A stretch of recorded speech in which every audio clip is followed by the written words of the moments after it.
बिस्मिल्लाहिर्रहमानिर्रहीम। अस्सलाम वालेकुम स्टूडेंट्स, मैं हूं हसन फरीद, आपका फिजिक्स टीचर। स्टूडेंट्स, आप लोग जानते हैं कि जब हम बिल्डिंग कंस्ट्रक्ट करते हैं तो हम ऐसे मटेरियल यूज करते हैं जिनकी लोड बेयर करने की जो कैपेसिटी है, एबिलिटी है, वो ज्यादा हो, वो काफी ज्यादा लोड बर्दाश्त कर सकते हो।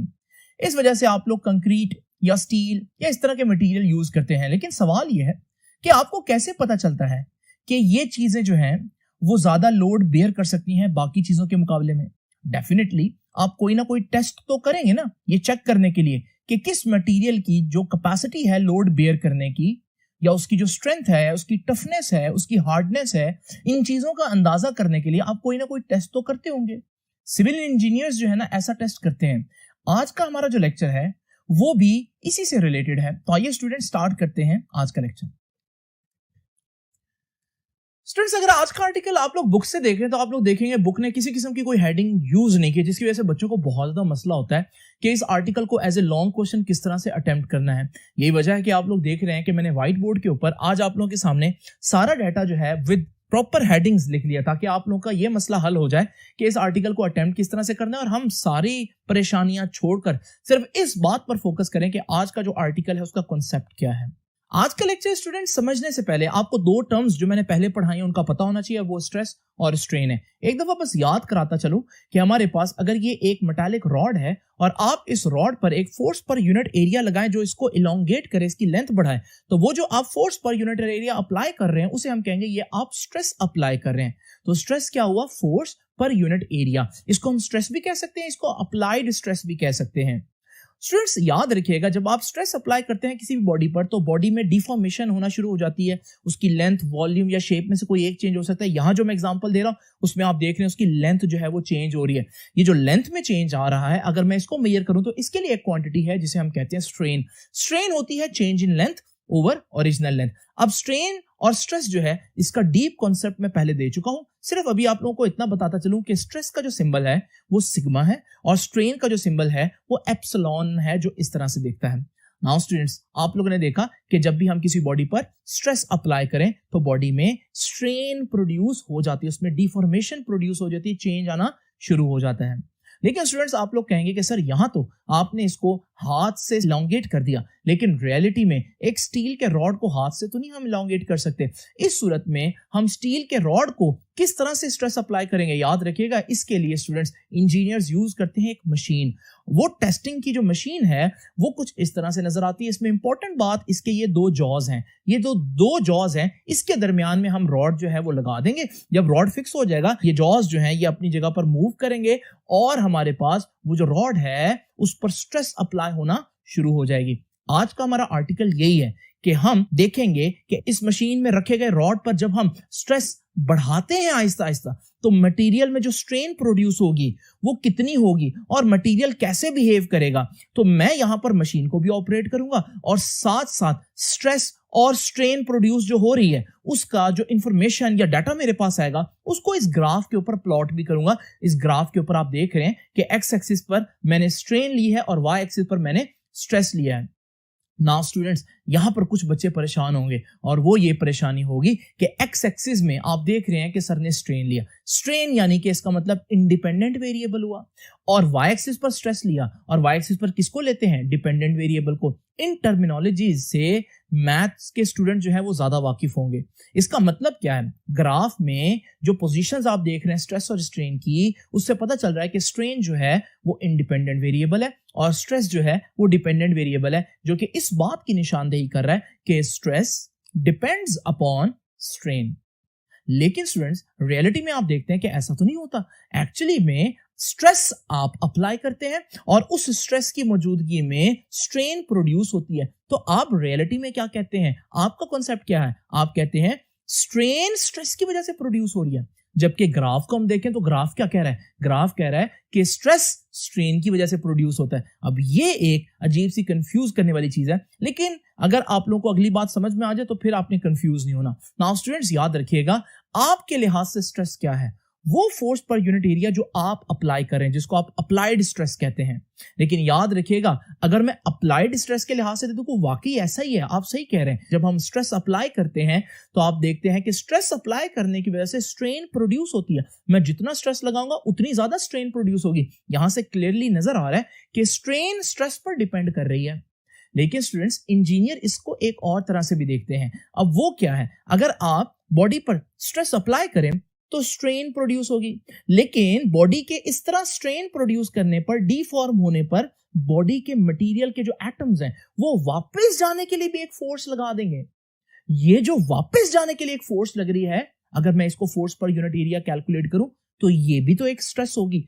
इसे कहेंगे इंटरनल स्ट्रेस। यानी एक वो स्ट्रेस है जो आप अप्लाई कर रहे हैं और उसकी वजह से बॉडी में स्ट्रेन प्रोड्यूस हो रही है, लेकिन स्ट्रेन प्रोड्यूस होने की वजह से बॉडी में वापस जाने के लिए एक स्ट्रेस डेवलप हो रही है। इसे कहेंगे इंटरनल स्ट्रेस। समटाइम्स इंजीनियर इसकी बात कर रहे होते हैं, और अगर इसकी बात करें, तस्वीर का दूसरा रुख देखें, तो फिर आपको पता चलेगा कि इंटरनल स्ट्रेस क्यों प्रोड्यूस हुई है। जब आपने स्ट्रेन प्रोड्यूस की है, बॉडी को डीफॉर्म किया, तो बॉडी में वापस जाने की एबिलिटी जनरेट हुई है। बॉडी वापस जाना चाहती है। आप चेक कर सकते हैं, अगर आप बॉडी को छोड़ें तो वो अपनी ओरिजिनल पोजीशन गेन कर लेगी।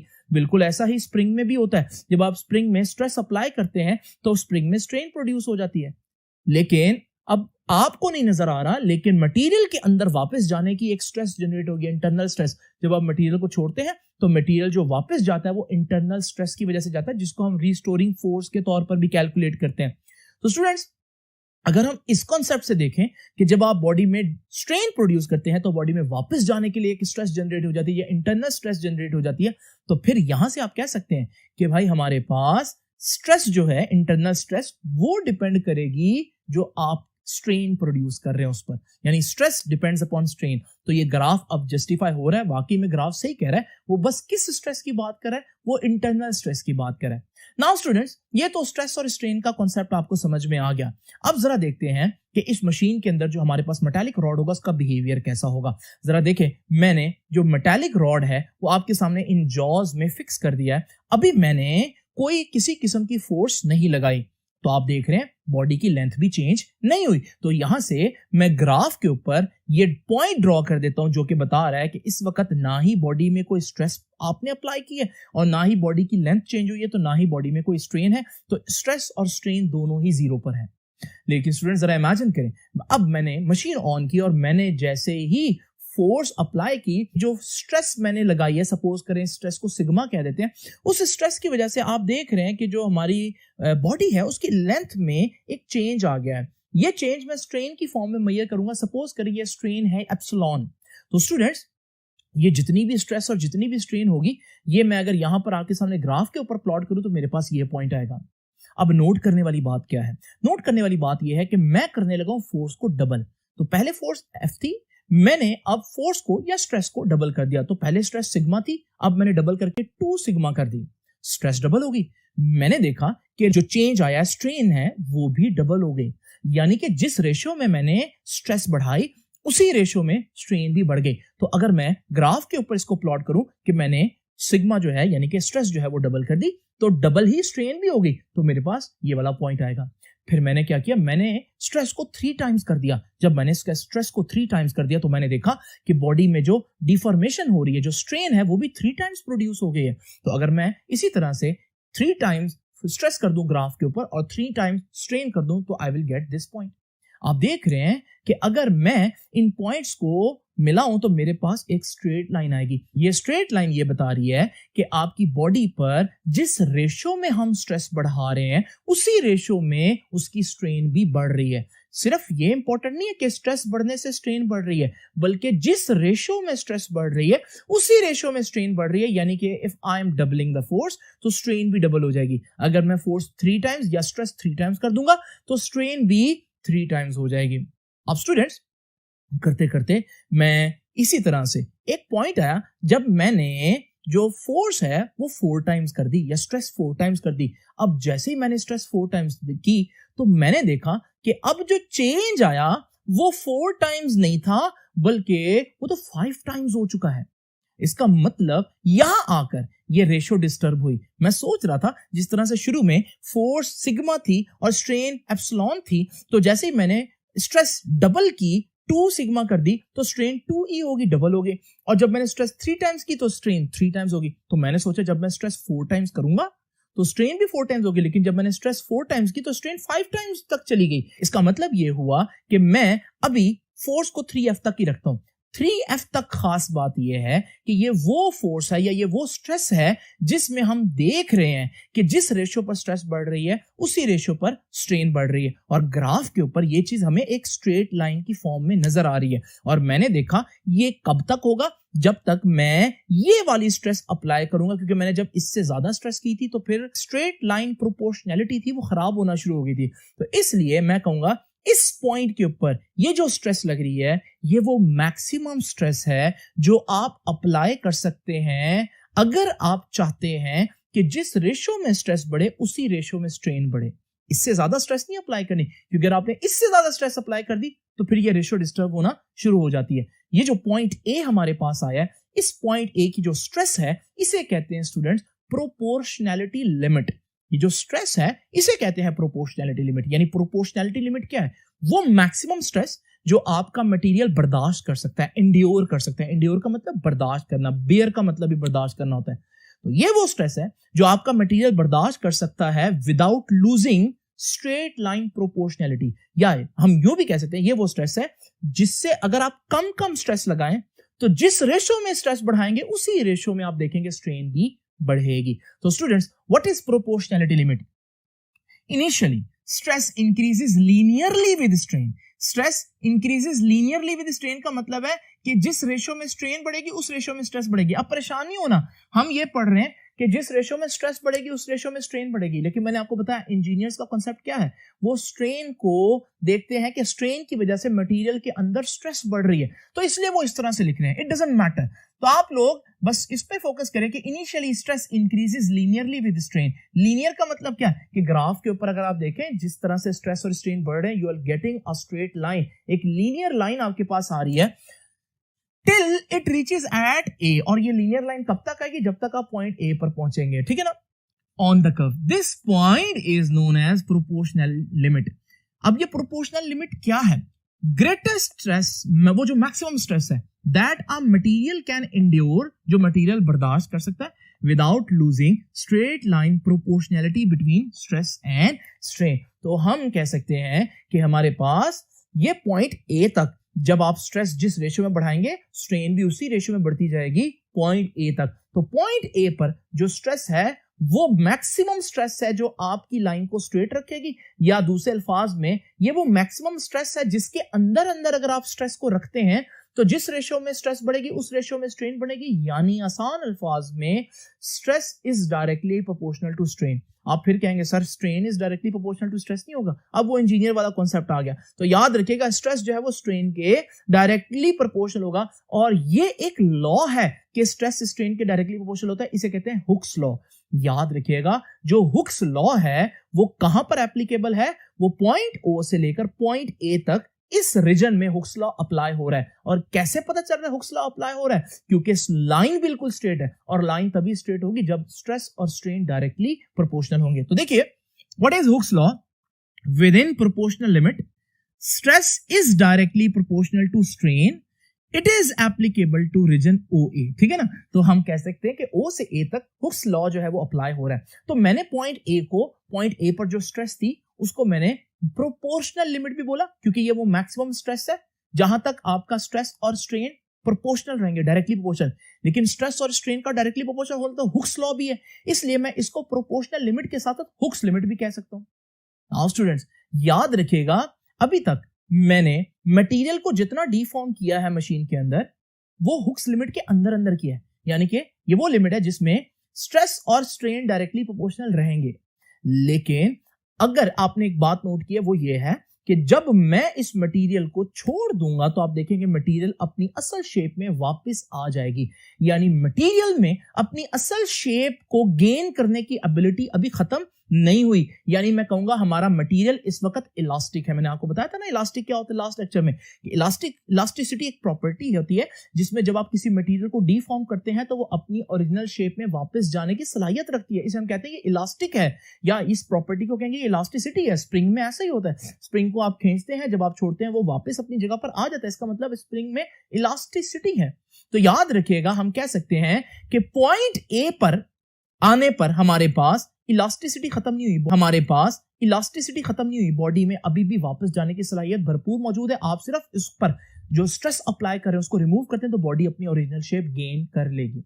अब आप सोच रहे होंगे कि जब हम पॉइंट ए से क्रॉस करेंगे, उससे भी ज्यादा स्ट्रेस अप्लाई करेंगे तो क्या होगा। नाउ स्टूडेंट्स, हमने ये देखा कि जब हमने बॉडी में पॉइंट ए पर पहुंचने पर जो स्ट्रेस हमने लगाई थी उससे स्ट्रेस ज्यादा की, तो हमने देखा कि हम सोच तो ये रहे थे ना कि उतनी ही स्ट्रेन बढ़ेगी, लेकिन हमने देखा स्ट्रेन कुछ ज्यादा बढ़ गई। इसका मतलब आप कह सकते हैं कि मटेरियल जो है उसने अब थोड़ी सी जिद करना छोड़ दी है, क्योंकि जब आपने फोर्स पहले डबल की तो हमारे पास इतनी स्ट्रेन हुई, फिर ट्रिपल की, फिर हमारे पास उतनी ही स्ट्रेन हुई। लेकिन अब आप जब फोर्स 4 टाइम्स कर रहे हैं, ये सारी फर्जी वैल्यूज हैं, ठीक है ना। जब आप 4 टाइम्स कर रहे हैं तो आपने देखा अचानक से काफी ज्यादा स्ट्रेन आ गई।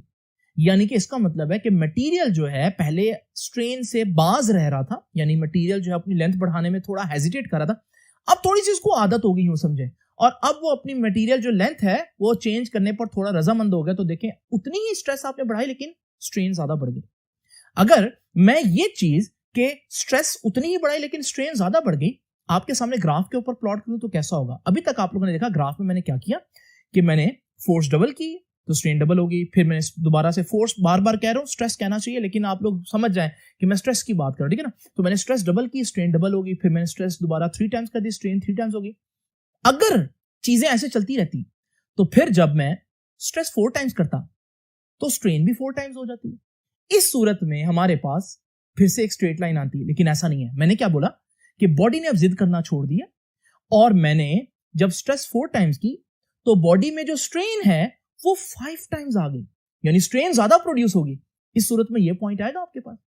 और फिर इसी तरह से आप जब इसको ड्रॉ करेंगे तो आपके पास अब ये स्ट्रेट लाइन एक कर्व में ड्रॉ होना शुरू हो जाएगी। तो स्टूडेंट्स, अब यहां पर आप लोग देख रहे हैं कि हमारे पास बॉडी की जो स्ट्रेट लाइन प्रोपोर्शनैलिटी, जो पहले स्ट्रेट लाइन आ रही थी, जो कि क्या बात की निशानदेही कर रही थी कि जिस रेशो में स्ट्रेस बढ़ रही है उसी रेशो में स्ट्रेन बढ़ रही है। आसान अल्फाज में stress is directly proportional to strain. आसान अल्फाज में हुक्स लॉ ओबे कर रहा है बॉडी।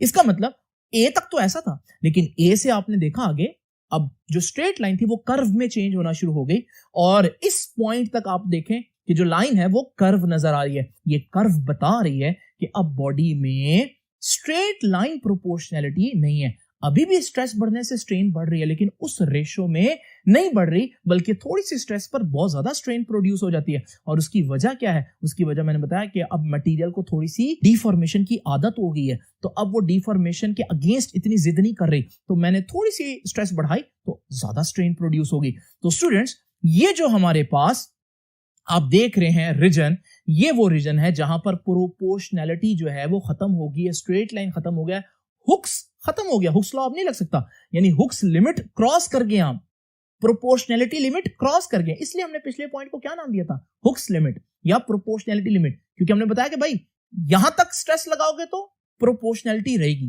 लेकिन अगर आपने स्ट्रेस इससे ज्यादा अप्लाई कर दिया तो फिर स्ट्रेस और स्ट्रेन प्रोपोर्शनल नहीं रहेंगी। स्ट्रेस डबल होने पर स्ट्रेन डबल नहीं होगी। तो ये प्रोपोर्शनैलिटी टूटी, इस वजह से हमने इसको ये बोला। अच्छा स्टूडेंट्स, इससे पहले कि मैं इसको पढ़ूं एक और बात भी मैं आपको बताता चलूं, और वो क्या है? वो ये है कि आपने पॉइंट ए को क्रॉस कर लिया। अब पॉइंट ए को क्रॉस करने के बाद आपने क्या देखा मशीन पे? शुरू से देखते हैं कि आपने शुरू में जिस रेशियो पर स्ट्रेस बढ़ाई उसी रेशियो पर स्ट्रेन बढ़ती रही अंटिल एक पॉइंट आया जहां पर आपने देखा कि उसके बाद जब आपने उस रेशियो पर फोर्स बढ़ाई या स्ट्रेस बढ़ाई तो स्ट्रेन उस रेशियो पर नहीं बढ़ी और फिर मटेरियल अभी भी डिफॉर्म हो रहा है। लेकिन अब आप पॉइंट बी पर पहुंच गए हैं, लेकिन याद रखिएगा अभी भी अगर मैं लोड को रिमूव कर दूं तो बॉडी अपनी ओरिजिनल शेप में वापस आएगी। यानी आपने देखा पॉइंट ए को क्रॉस करने के बाद प्रोपोर्शनैलिटी टूट गई, खत्म हो गई। अब स्ट्रेस और स्ट्रेन डायरेक्टली प्रोपोर्शनल नहीं रहे। हुक्स लॉ नहीं लगेगा, हुक्स लिमिट भी क्रॉस कर गया। लेकिन इलास्टिसिटी यानी वापस अपनी असल शेप को बरकरार रखने की या वापस गेन करने की जो एबिलिटी है वो अभी भी मौजूद है। इसका मतलब भले आप इस पॉइंट को क्रॉस कर गए, प्रोपोर्शनैलिटी लिमिट आप क्रॉस कर गए, हुक्स लिमिट क्रॉस कर गए, लेकिन बॉडी अभी भी अपनी ओरिजिनल शेप को गेन कर रही है। इसका मतलब आप अभी भी बॉडी की इलास्टिक लिमिट के अंदर हैं। इलास्टिक लिमिट कब क्रॉस होगी? जब आप इससे भी ज्यादा स्ट्रेस लगा देंगे। और जब आपने इससे ज्यादा स्ट्रेस लगाई तो आपने देखा कि जब इतनी ज्यादा स्ट्रेस लगाएंगे और आप बॉडी को छोड़ेंगे तो बॉडी फिर उसी जगह पर रहेगी, अब वापस नहीं आएगी। तो आपने इस पॉइंट को याद रखना है, ये वो स्ट्रेस है जो आप मैक्सिमम अप्लाई कर सकते हैं अगर आप चाहते हैं बॉडी अपनी ओरिजिनल शेप में वापस आ जाए। तो याद रखिएगा ये हमारे पास है elastic limit. From B stress and strain are not proportional. From B stress and strain are not proportional. आप देख रहे हैं पॉइंट ए से पॉइंट बी के दरमियान आप देख रहे हैं कि कर्व आ रही है, तो स्ट्रेस और स्ट्रेन डायरेक्टली प्रोपोर्शनल नहीं है। लेकिन फिर भी अगर आप पॉइंट बी पर लोड जो है उसको छोड़ दें तो आप देखेंगे लोड अपनी ओरिजिनल शेप वापस कर लेगा, आपकी कर्व रिट्रेस हो सकती है, यानी कि बिल्कुल रिवर्स में जा सकती है, क्योंकि आप ओरिजिनल शेप गेन कर लेंगे आपका जो ऑब्जेक्ट है। तो वो कहता है but still if load is removed at any point between O and B the curve will be retraced and material will return to its own length। याद रखिएगा कि अगर आपने O से B तक किसी भी पॉइंट पर लोड को रिमूव किया तो ऑब्जेक्ट अपनी ओरिजिनल शेप गेन कर लेगा और आपकी कर्व जो है वो रिट्रेस हो सकती है। लेकिन पॉइंट B तक अगर आपने पॉइंट B को क्रॉस किया तो फिर वो बॉडी अपनी ओरिजिनल शेप भी वापस नहीं लेगी। In region OB the material is said to be elastic। तो हम कह सकते हैं कि हमारे पास O से लेकर B तक ये वो सारी जगह है जहां पर आपका मटेरियल वापस आने की एबिलिटी रखता है। ये आपकी इलास्टिक लिमिट है। इस इलास्टिक लिमिट का जो पहला हिस्सा A तक है ये प्रोपोर्शनल लिमिट है। प्रोपोर्शनल लिमिट यानी इस हिस्से के अंदर स्ट्रेस स्ट्रेन के डायरेक्टली प्रोपोर्शनल रहेगी, लेकिन A से B तक स्ट्रेस स्ट्रेन के डायरेक्टली प्रोपोर्शनल नहीं रहेगी। लेकिन भले वो डायरेक्टली रहे या डायरेक्टली प्रोपोर्शनल ना रहे, ये पूरे रीजन में इलास्टिसिटी बरकरार है, यानी बॉडी अपनी ओरिजिनल शेप हासिल कर सकती है अगर लोड रिमूव कर दिया जाए। Point B is called yield point. Value of stress at B is known as elastic limit. याद रखिएगा पॉइंट बी को हम यील्ड पॉइंट कहते हैं और पॉइंट बी के ऊपर जो स्ट्रेस है उसे हम कहते हैं इलास्टिक लिमिट। ये इलास्टिक लिमिट वो लिमिट है जिससे आपने स्ट्रेस अगर कम रखी, यहां तक अगर आपने स्ट्रेस रखी तो बॉडी अपनी ओरिजिनल शेप वापस गेन कर सकती है। अब क्वेश्चन ये है कि अगर मैं स्ट्रेस इससे भी ज्यादा कर दूं तो क्या होगा? अगर मैं स्ट्रेस को मजीद बढ़ाऊं तो मैंने देखा कि स्ट्रेस को मजीद बढ़ाने पर मजीद स्ट्रेन प्रोड्यूस हो रही है, लेकिन मैंने ये देखा कि बॉडी को अगर मैं छोड़ दूं तो बॉडी अब वापस नहीं जाएगी, यानी कि बॉडी की शेप परमानेंटली चेंज हो गई है। यानी पॉइंट बी को जब आप क्रॉस करेंगे तो पॉइंट बी को क्रॉस करने के बाद आपकी जो जितनी भी डिफॉर्मेशन है वो परमानेंट डिफॉर्मेशन है, उसमें बॉडी अपनी ओरिजिनल शेप वापस गेन नहीं कर सकती। ये जो परमानेंट डिफॉर्म हो जाती है ना बॉडी, इसे हम कहते हैं प्लास्टिसिटी। तो आपने देखा O से लेकर B तक बॉडी वापस आ सकती है, तो हमारे पास O से लेकर E तक जो है वो रीजन ऑफ इलास्टिसिटी है। तो फिर पॉइंट B से C तक का जो रीजन है ये रीजन ऑफ प्लास्टिसिटी है। Plasticity means permanent deformation. तो ये देखिए जी, ये मैंने यील्ड पॉइंट तो आपको बता दिया ना, तो हमारे पास जो पॉइंट है कर्व के ऊपर beyond which the permanent deformation occurs is called yield point. ठीक है जी, तो हमारा जो पॉइंट बी है जिसे हम लोगों ने देखा कि उसके बाद परमानेंट डिफॉर्मेशन होना शुरू हो जाती है, उसे हम कहते हैं यील्ड पॉइंट। प्लास्टिसिटी क्या मैंने बताया, if the stress is increased beyond elastic limit. अगर स्ट्रेस इलास्टिक लिमिट से भी ज्यादा कर दें, the specimen becomes permanently changed and does not gain original shape. फिर वो पक्का चेंज हो जाता है, परमानेंट चेंज होता है और अपनी ओरिजिनल शेप में वापस नहीं आता, चाहे आप लोड रिमूव ही क्यों ना कर दें। After the stress is remove, this kind of behaviour is known as plasticity. This region is from B to C. तो हमारे पास ये रीजन बी से सी तक जो है ये रीजन ऑफ प्लास्टिसिटी है। ओ से बी तक इलास्टिसिटी है और बी से सी तक प्लास्टिसिटी है, और जो ओ से बी तक है उसमें जो ओ से ए तक का रीजन है वो प्रोपोर्शनैलिटी वाला है, यानी उसमें स्ट्रेस और स्ट्रेन डायरेक्टली प्रोपोर्शनल भी रहेंगे। और ए से बी तक प्रोपोर्शनैलिटी का रीजन नहीं है, यानी स्ट्रेस और स्ट्रेन डायरेक्टली प्रोपोर्शनल नहीं रहेंगे। लेकिन बहरहाल ओ से लेकर बी तक याद रखिएगा स्ट्रेस डायरेक्टली प्रोपोर्शनल हो स्ट्रेन के या ना हो, बॉडी में जब आप लोड रिमूव करेंगे तो आप देखेंगे बॉडी अपनी ओरिजिनल शेप गेन कर लेगी। तो अगर हम इससे भी ज्यादा स्ट्रेस लगाते हैं तो हम देखते हैं कि बॉडी जो है वो अब टूटने वाली पोजीशन में आ रही है। तो थोड़ा सा रिवर्स करते हैं, जहां से ये काम का आगाज हुआ वहां पर हम रोकते हैं और हम कहते हैं भाई ये वो मैक्सिमम स्ट्रेस है जो आपकी बॉडी पर लगनी चाहिए अगर आप चाहते हैं कि वो ना टूटे। यानी ये अल्टीमेट स्ट्रेस है जो आपकी बॉडी बर्दाश्त कर सकती है। तो इसे हम कहते हैं यूटीएस या अल्टीमेट टेंसाइल स्ट्रेस। तो हमारे पास ये जो पॉइंट सी है बॉडी का, इस पर जो स्ट्रेस है ये मैक्सिमम स्ट्रेस गई है, इससे ज्यादा स्ट्रेस नहीं जाएगी। उसकी वजह क्या है मैं अभी आपको बताता हूं। तो पॉइंट सी को कहते हैं अल्टीमेट टेंसाइल स्ट्रेस। तो याद रखिएगा, it is the maximum stress that a material can withstand. आपका मटेरियल जो मैक्सिमम स्ट्रेस बर्दाश्त कर सकता है वो ये है। And can be regarded as the nominal strength, इसको नॉमिनल स्ट्रेंथ भी कहते हैं। और पॉइंट सी के ऊपर, जो ग्राफ के ऊपर पॉइंट सी है, उस पर जो आपको स्ट्रेस नजर आ रही है ये यूटीएस या अल्टीमेट टेंसाइल स्ट्रेस है। नाउ स्टूडेंट, यूटीएस से भी अब ज्यादा स्ट्रेस अप्लाई करते हैं। जब मैंने यूटीएस से ज्यादा स्ट्रेस अप्लाई किया, आपने देखा बॉडी जो है अब यहां से टूटना शुरू हो रही है। इस प्रोसेस को, इस जगह को हम कहते हैं कि ये नेकिंग हो रही है। इसको इंजीनियरिंग की टर्म में कहते हैं कि नेकिंग हो रही है। अब बॉडी टूटना शुरू हो रही है और फिर मैं स्ट्रेस अप्लाई करता जाऊंगा तो एक स्ट्रेस ऐसी आएगी जिस पर बॉडी फुल टूट जाएगी। तो ये हमारे पास फ्रैक्चर स्ट्रेस कहलाएगी जिस पर बॉडी टूट गई है। लेकिन स्टूडेंट्स, जरा इस प्रोसेस को रिवर्स करके दोबारा से देखते हैं कि हम लोगों ने क्या देखा कि हमारे पास जैसे ही हम लोगों ने इस पॉइंट से ज्यादा स्ट्रेस लगाना शुरू की तो बॉडी आप देख रहे हैं कुछ इस तरह से डिफॉर्म हो रही है कि पता चल रहा है कि बॉडी अब टूटने लगी है। अब इसमें वापस जाने की कोई एबिलिटी नहीं है। तो आप थोड़ी स्ट्रेस लगाएंगे फिर भी ये बॉडी अब टूट जाएगी क्योंकि इतना ज्यादा डिफॉर्म हो चुका है मटेरियल। इस वजह से ग्राफ में इसके बाद जो है वो स्ट्रेस बजाय बढ़ने के कम होना शुरू हो जाती है और पॉइंट डी के ऊपर बॉडी जो है वो टूट जाती है, जिसे हम फ्रैक्चर स्ट्रेस कहते हैं। तो फ्रैक्चर स्ट्रेस क्या है? Once the point C is cross the material breaks at point D corresponding the fracture stress. Now students, आइए इस सारी चीज को सम अप करते हैं, एक दफा फिर से देखते हैं। तो हमारे पास बिल्कुल स्टार्ट में जो हमारे पास ना कोई स्ट्रेस थी ना कोई स्ट्रेन थी, ये पॉइंट आ गया ग्राफ के ऊपर। फिर आप लोगों ने लोड बढ़ाया, जिस रेशियो में स्ट्रेस बढ़ाई उस रेशियो में स्ट्रेन बढ़ी, आपके पास ये स्ट्रेट लाइन आ गई यहां तक कि आप पॉइंट ए पर पहुंच गए। पॉइंट ए की जो स्ट्रेस है उसको मैंने बोला प्रोपोर्शनल लिमिट। क्यों? क्योंकि मुझे मालूम है इससे ज्यादा स्ट्रेस लगाऊंगा तो अब प्रोपोर्शनैलिटी जो है स्ट्रेस और स्ट्रेन का जो डायरेक्टली रिलेशन है वो खराब होगा। और देखें, मैंने जब मजीद फोर्स बढ़ाई तो आपने देखा कि जो लेंथ में चेंज है अब वो उतना नहीं आ रहा बल्कि चेंज हो गया।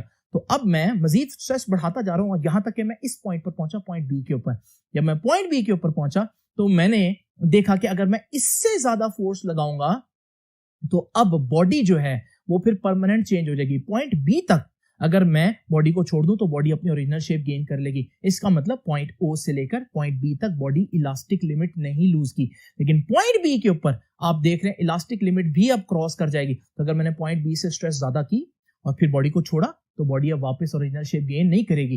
तो मैं इसी तरह से स्ट्रेस अप्लाई करते करते पॉइंट सी तक पहुंचा। याद रखिएगा, जो पॉइंट सी है और पॉइंट बी है इनके दरमियान बॉडी का जो बिहेवियर है वो प्लास्टिक है, यानी बॉडी पक्की पक्की अपनी शेप चेंज कर लेगी, परमानेंट डिफॉर्मेशन शो करेगी। और फिर मैंने देखा कि अगर मैं पॉइंट सी को, जिसे मैंने यूटीएस का नाम दिया था, मैक्सिमम स्ट्रेस जिसको मटेरियल बियर कर सकता है, अल्टीमेट टेंसाइल स्ट्रेस है, तो जब मैं इस स्ट्रेस से भी स्ट्रेस ज्यादा करना शुरू कर दी तो मैंने देखा अब मटेरियल में नेकिंग होना शुरू हो गया और मटेरियल आखिरकार पॉइंट डी पर आकर टूट जाएगी। तो आपने देखा ये सारा चीज जो है ना मैंने आपके सामने सिंक्रोनाइज कर दी। नाउ स्टूडेंट्स, अब दो डेफिनेशन जो मैं आप लोगों से डिस्कस करूंगा वो है डक्टाइल और ब्रिटल सब्सटेंसेस।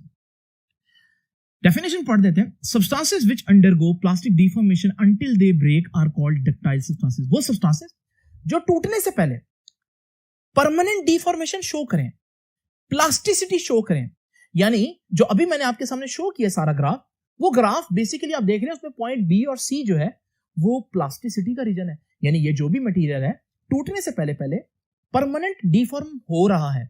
इसका मतलब ये मटेरियल जो है ये एक्चुअली ग्राफ किस मटेरियल का है? ये डक्टाइल मटेरियल का ग्राफ है।